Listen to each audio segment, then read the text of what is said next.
Morgan, obviously the season didn't go the way the team wanted, but do you individually, feel like as good as you have as an NHL?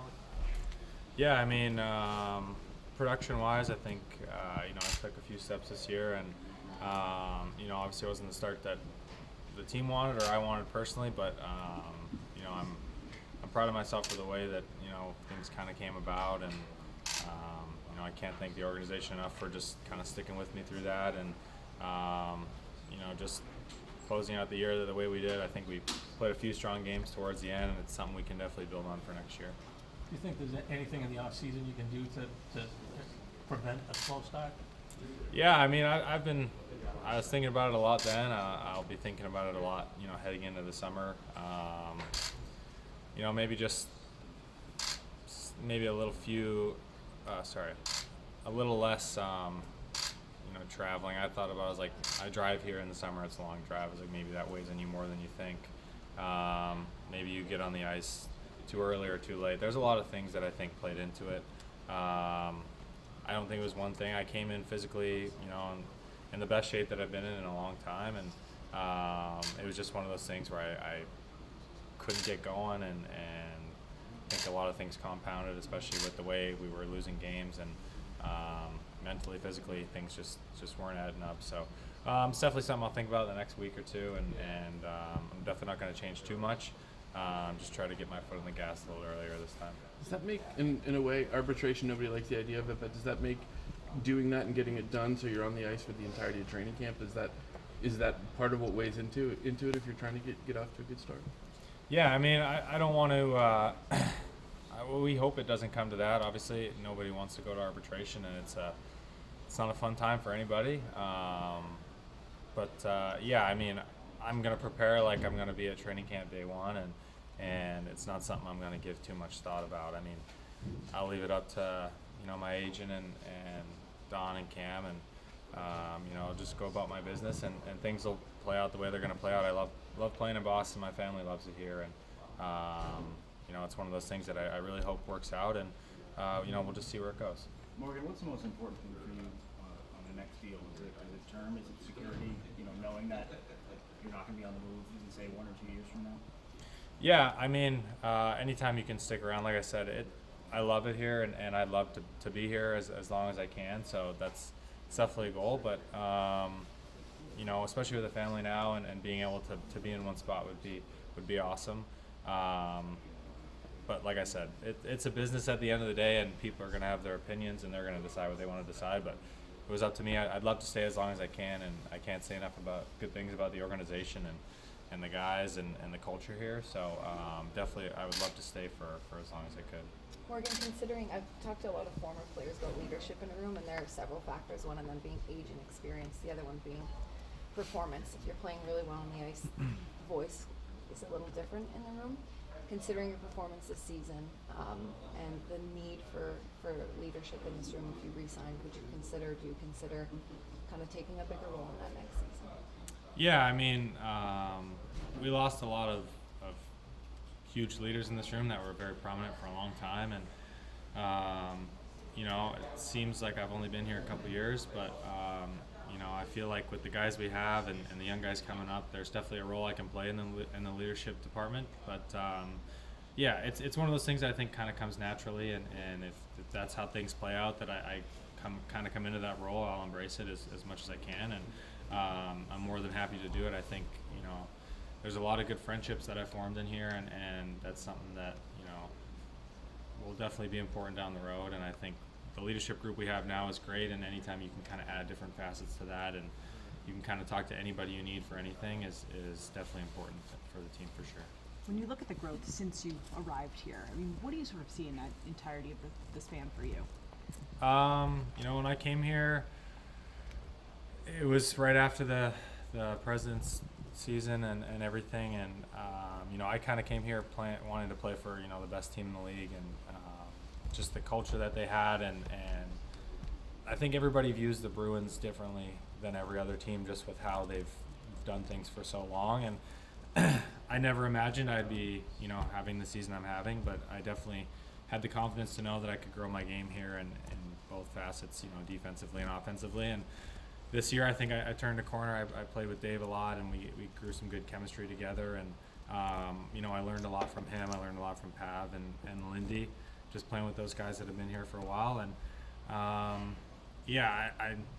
I know I could have done it. I never would have imagined that's how it would play out here, but I wouldn't change anything. And obviously, I wish we were in the playoffs, and wish things went a little bit differently this year, as does everybody else in the room. But I'm still looking to keep taking steps in my game. I know there's a lot of things I can improve on, and whether it be offensively or defensively, I'm just looking to improve my game on both sides of the puck. You mentioned the culture in Boston. When all the changes happened at the trade deadline, did the culture shift at all, or was it just business as usual? It's always tough when you lose guys of that caliber. Like I said earlier, I think the culture itself maybe didn't change. I just think, there was a little bit of, shell shock, I guess, when you trade your captain and that. And those decisions, were just tough decisions, and unfortunately maybe had to be made, especially the position we're in. And it always sucks when you're losing guys coming into the deadline, because normally that means you're not in the spot that you should be. And it's tough having C-Mac and Lindy out, for most of the year too. So I don't think there was a culture shift or change. It's just like one of those things. We had different guys step into roles that were filled by others, and Dave did a great job of that. And C-Mac and Lindy, even though they weren't with us on the ice, were a loud voice in the room when we had guys step up all throughout the locker room. So it's just one of those things, with time, things are going to change. They're going to have to change. And as unfortunate or fortunate as it is, I think that's what's going to happen. And I like where we're trending. Dave and Lindy and the guys I've mentioned before are great leaders, and are definitely going to take the reins and keep the culture the way it is, and grow the way we need to grow. Did the vocal side of David's leadership surprise anybody? That didn't. He was never talked about that way before, and it seemed like since then people were impressed by it. Yeah, I think for me, I'm friends with Dave off the ice, and you kind of see that he leads. He definitely leads more behind the scenes, and you see what he brings to the table, obviously on the ice. But guys leaving and all the change of face and that, and the situation we were in, I think you saw that come out a lot, and I'm sure you guys saw it a little bit more too. But it was great. Someone needs to take that step, and I think he kind of did that, especially with Charlie being out and Hampus.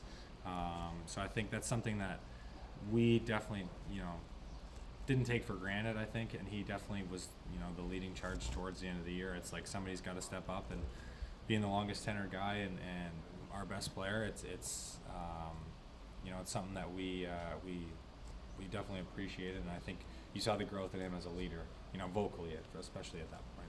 Does your confidence level change once you've scored 30 goals in this league? Do you feel like your confidence level's at the highest maybe it's ever been, just coming off the numbers and the season that you had? I think my game's in a great spot. Yeah, I think it's good confidence-wise for sure, and I think for me, just continuing to grow, it's like I think every player in here scores 10, they want 20, score 20, you want 30, and it's just one of those things where it's like I know there's 30 is a great accomplishment, but I think for me as a player, there's always the urge to do more, and whether the urge is scoring 40 goals or it's being able to take faceoffs as a centerman and play that role for the team. I think the goal at the end of the year is to win the Stanley Cup, and I think anything other than that at this point is a failure for sure. So I think with a storied franchise like this, it's not about the individual accomplishments as much as it is the team game, and you see the accomplishments that guys have had in here throughout the last couple of years, and I'm sure they traded all for a chance to win the cup. So it's one of those things where I'm always going to strive to get better, but I think that's a secondary goal at this point for sure. The other night you were talking about believing in your shot more, using it more, scoring with it more, obviously. Does that give you the conviction you can come back and do 30 again, 35? Yeah, I'm sure people thought it was a fluke maybe. I know my shooting percentage is higher than normal. I think that's more of a high quality shot thing. I think I have the asset to shoot the puck as well as I do, and I think up until this year I was a little hesitant to use it, especially playing with guys that you know, you're normally used to deferring to, and it's tough not to pass to Dave most times. But I mean, he's made it super easy for me to be able to be in the position to take shots and then to have the confidence to you know, shoot the puck and not be afraid to take that next step when it comes to those opportunities. I think for me, it's like, what else can I add to that, to, you know, whether it's more, you know, playmaking abilities, things like that. So just adding more, but I don't think it's something that's a one and done. I believe in myself, and that it's something I can replicate, and yeah, I'm not going to put too much pressure on it, and just try to keep growing my game. You're talking about coming here 2 years ago, and when you came here 2 years ago, the slot for you was sort of support in the bottom six center. 2 years later, you're leaving, you're playing top line on your off wing. What does it tell you about plans, and what does it tell you about? Yeah, I game? mean, yeah, I don't know. I've always been somebody, or I was always taught that, you know, there's guys in this league that have stayed in here for a long time being able to do one thing really well, and I think there's something to say to somebody that can do everything pretty well. And you know, I may not be good at one thing specifically, but I think being able to plug and play wherever that may be is an asset. And as like, if I end up on the fourth line next year and that's the role that I'm going to have, you know, I'm going to try to do that the best of my ability, and just try to impact the game as much as I can there. And you know, I think that my game has grown a lot, and I was given the opportunity to play with Dave, and you know, we had a lot of fun this year, and I think I learned a lot from him, and just being able to keep growing it. So I think, you know, there's still steps to be taken, but, you know, I like where my game's trending.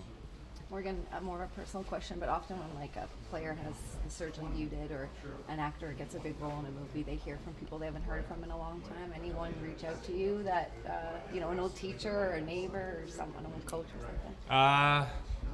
No, I mean, I'm from a really small town, and we're still pretty close with a lot of the people that we deal with. I mean, you go to the community center, you go to the bar, there's the same 15 people there, and they still talk to my parents every day. So nobody really, I mean, the kids I still went to high school with, you know, there's not a lot of them. So no, I mean, nobody really. I think that just speaks to the small, tight-knit community of rural Manitoba that you don't get to experience a lot. But I mean, those people have been through by my side through thick and thin, and they didn't care if I scored 1 goal or 30 goals. So you know, it's one of those things that you get to go home, and I go to my parents' house and people stop by, and you kind of get to just share the moment with them, and I definitely wouldn't be where I am without them. So I remember going to the rink, you know, my dad had keys, but you know, it's the same 20 people that are there all the time. So you definitely, I definitely cherish and appreciate all the support that they've given me.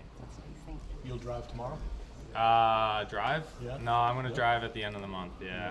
So I think we're gonna go down to Tampa, hopefully. Mooch I'll off see your my brother. brother. Yeah.